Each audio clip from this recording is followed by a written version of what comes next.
can just say it point blank. God demands that you support the government of Benjamin Netanyahu. Now, who would be vulgar and dumb and reckless enough to say something like that? I will tell you, there is a movement among Christians, particularly young Christians. The public polling numbers of support for Israel among young Christians is plummeting.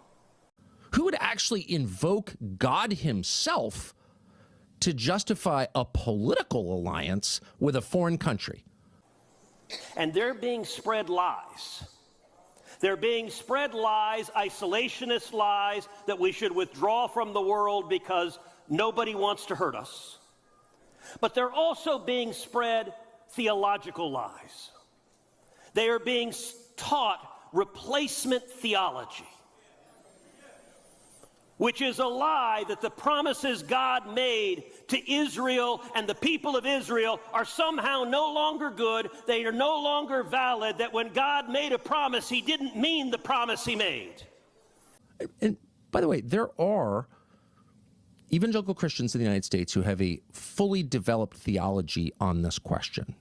I don't understand it, and to the extent I do, I don't agree with it.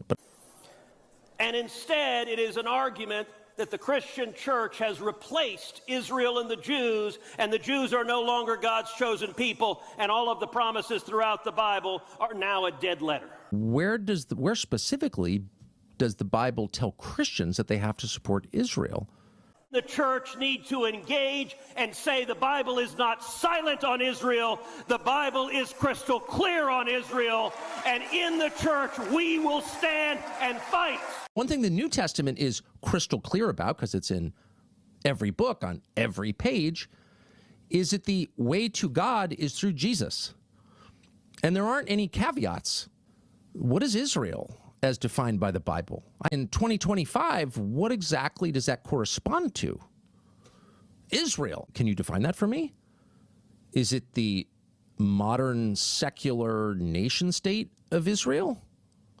The way to God is through Jesus. And by the way, these are Jews speaking, as the early Christians were, and they were speaking to Jews, to their fellow Jews.